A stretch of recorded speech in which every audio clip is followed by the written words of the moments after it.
Uy, mga lods, may bumaba na. Ayan o, may bumaba ng dalawa.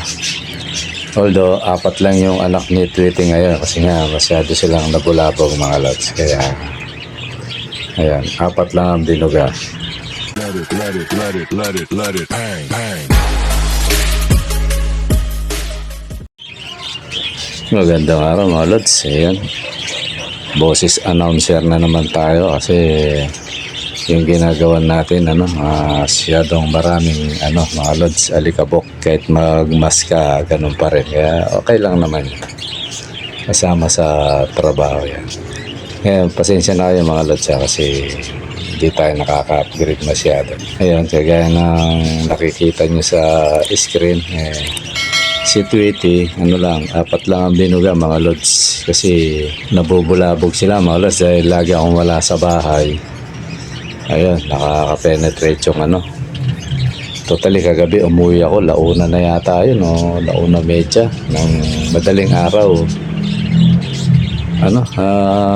Kinuha ko yung mga patukaan kasi inaalis ko muna hanggat hindi ko maasikaso dahil nga may ginagawa tayo. May taga akong nakita, lalaki.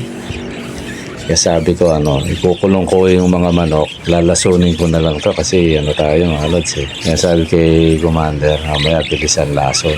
Tapos isave na lang natin yung mga manok na i-secure ko na hindi sila makawala kasi makakain yun mga lods Ngayon na lang siguro yung gagawin natin.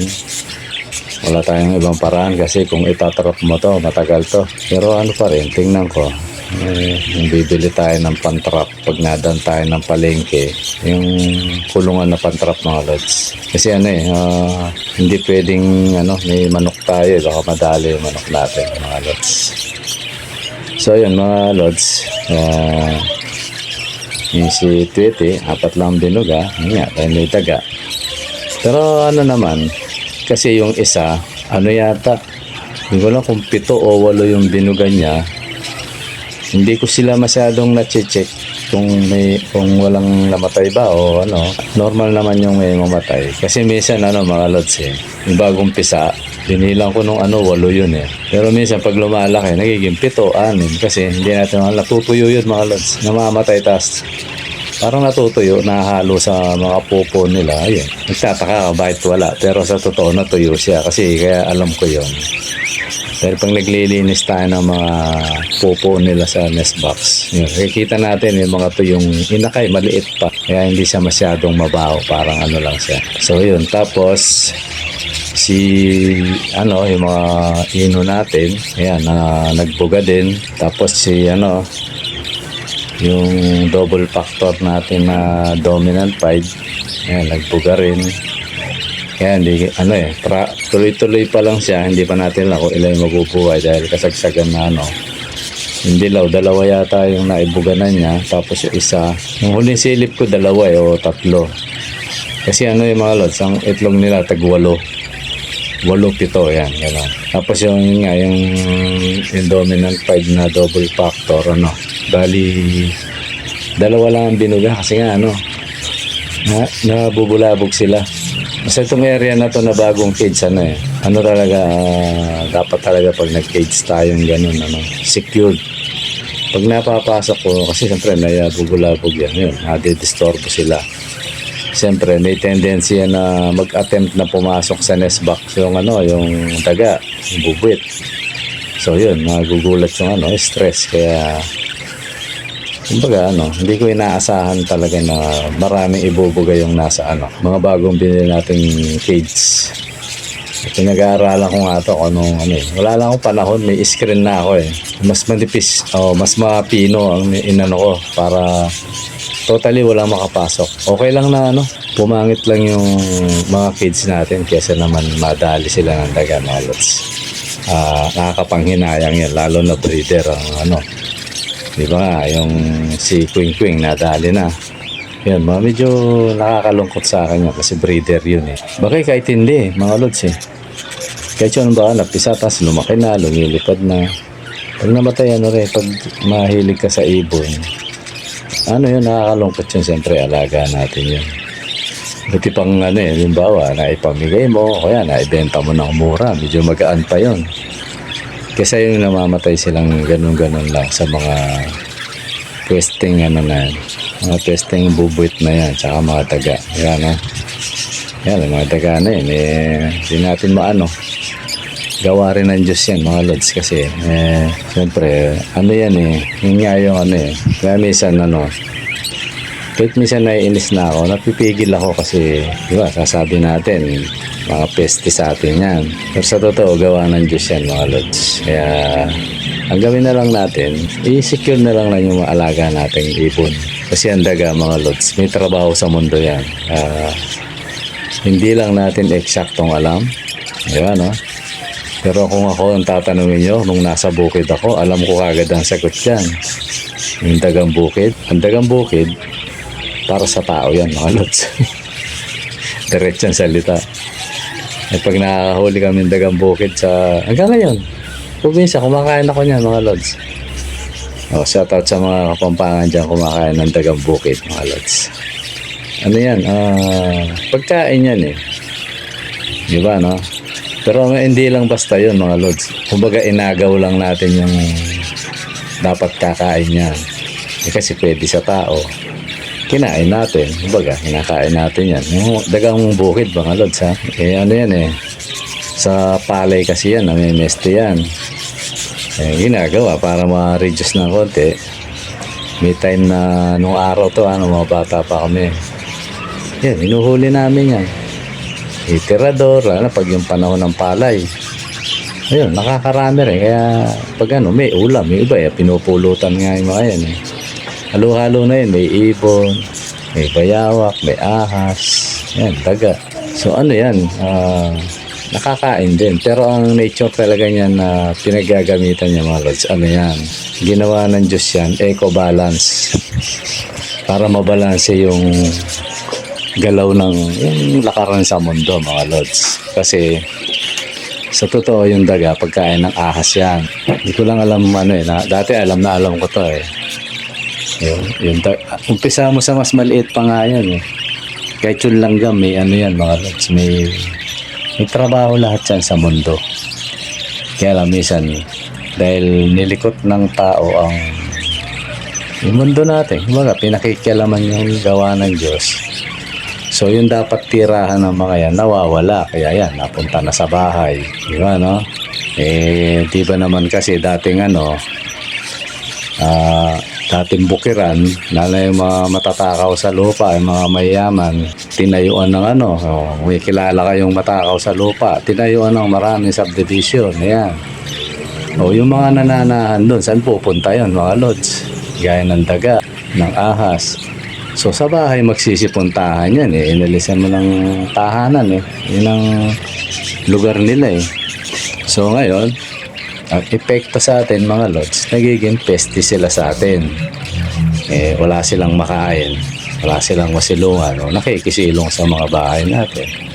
So ngayon, pag naiiwan mo bukas ang kardero, todas, di ba, no? Hindi mo na makakain yun kasi may virus yun.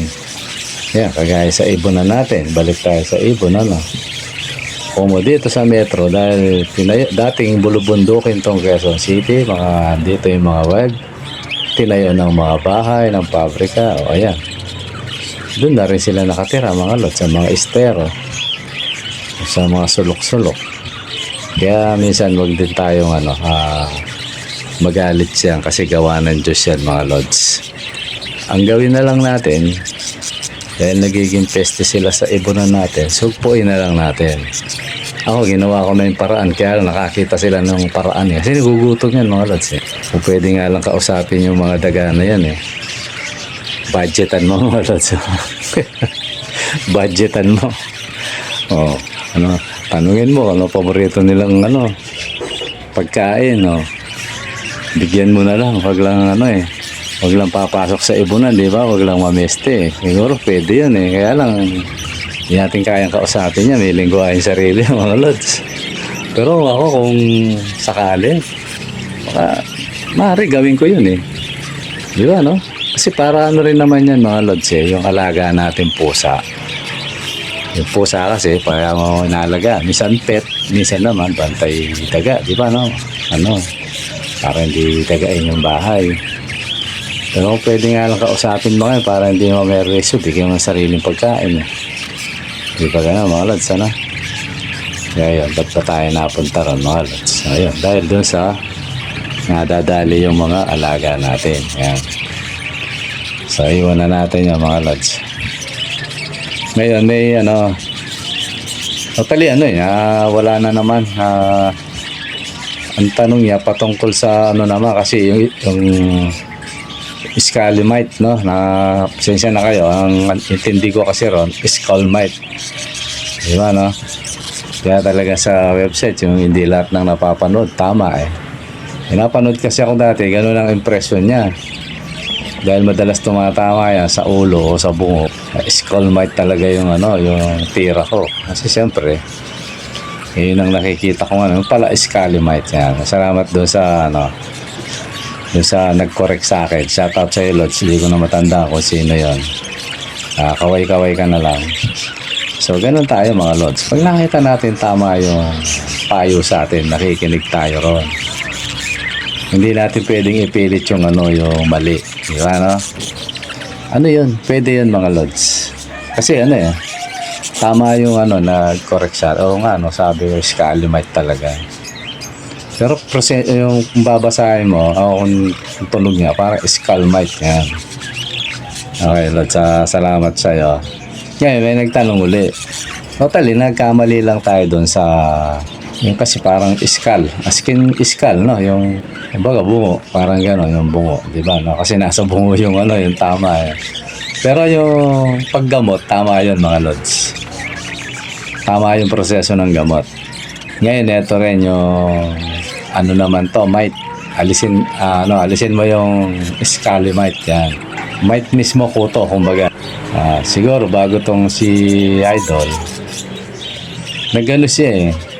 Kaya lang kasi ako pag ano, hindi ko na ano eh. Minsan nga, nagsasawa ako kakahanap kahit madalas nang nag-chat-chat sa akin eh. Ang tanong niya, paano daw naman yung kuto? Yung mite. Di ba, no? Totally, marami nga yan eh. Parasite, yung mga kuto na yan. Di ba, no? Parasite, amen. Sa loob ng, basta, mga maliliit na alas din na natin makita sa mata. Di ba, no? Malibang gamitan mo ng ano, ginagamit ng mga doktor. Ano yan, ano na lang para hindi tayo mapahaba mga Lods. Sagutin ko lang itong ano na to. Kasi maaaring ano hindi ko na matandaan yung mga binlag ko dati patungkol sa mga mites. Paano daw naman yung ano, yung sa mite, ano daw gamot. Ano lang yung mga Lods, simple lang. Kung bago ka pa lang nag-iibon, although talagang nakadesign to sa mga bago, itong vlog na to, mag-ano ka lang, yung kung meron kang bote dyan ng ano na yung coke na 1.5 yata, yung malaki, plastic, yun. Pag sa umpisa, ano lang, hatiin mo yung isang sachet ng ano, na wash out. Nabibili yan sa mga bilihan ng mga patukaan ng manok, mga bilihan ng pagkain ng manok. May mga tinda yan. Yung isang sachet muna, kasi baka mabigla yung ipon mo. Hatiin mo lang yung kalahati ng ano, yung kalahati ng sachet, yung laman ng sachet, kalahati. Lagyan mo sa bote sa 1.5. Yan, tapos alugin mo para mahalo. So maganda, may pang-spray ka. May nabibili naman pang-spray eh. Di ba, no? Yung tingin ka sa website na yung pang-spray na yon, yung Roscasa nun, kasya yung ano, kasya doon sa 1.5. Magkasukat yun eh. Ngayon, kung may pambili ka talaga, bili kang pang-spray. Yung parang yung ginamit sa ano, yung panahon ng pandemic. Yun, siguro kahit hindi ko na ilagay dyan kasi mga Lods, pasensya na kayo, wala yung ano, sirain monitor ko kaya hindi tayo makademo ng ano. Dahil ini-edit ko pa minsan to sa CPU eh, computer eh, ngayon wala tayo ano kasi nga sira yung ano. So yun ang ano mo, kung ano, ilagay mo sa ano, basta sa isang 1.5, ano, hatiin mo muna, di ba, medyo hindi masyadong matapang. Tapos alisin mo yung mga patukaan, tanggalin mo, i-spray mo yon. Ito, bawal i-spray sa mga may itlog, mga lods. Huwag mong i-spray yan pag may itlog. Kung sakali, kung may mga iba kang breeder na nangingitlog din na magkasabay naman, di na masyadong malayo, alisin mo muna siguro yung yung itlog niya, isara mo yung nest box, pasakan mo muna, tsaka mo sprayan kung sila yung may kuto, Pero kung hindi naman, kung wala naman silang itlog, takpan mo pa rin yung nest box kung may nest box yan para hindi sila pumasok doon. Alasin mo yung patukan, pagkain, sprayan mo yun. Yun. Kaya sinabi ko medyo mild lang muna, kahit medyo tamaan yung mata, okay lang. Kasi pag sobrang tapang niya, mabubulag yung alaga natin. So yun, bugahan mo ng bugahan. Hanggang sa magbasa siya, tapos kung kaya mo buhatin yung nest box, buhatin mo. Lagay mo sa medyo, para mabilis silang matuyo. Pero kung hindi naman, okay lang naman yun. Matagal nga lang matuyo yung yung ibon. Bagay kasi sa akin, hindi naman sila tinatama ng araw. Medyo mabilis naman matuyo yung mga ibon na yan kasi lipad ng likalip. Ngayon, mas maganda kung nasa flying cage yung mga yan. Buga ka lang ng buga. So, pag sa flying cage kasi medyo malawak, mga ilang pagaspas na yan, medyo tuyo na yan Kumbaga, madaling matuyo. So, yun lang yung gamot doon, mga lods. Yung wash out lang. Yun, gamot sa manok yun, yung pang spray sa manok. So, epekto pa nun, gaganda pa yung kinis, balahibo ng ng mga feather. Gaganda, kikintab. Alang kikinis siya. So, yun ang sikreto natin, minsan.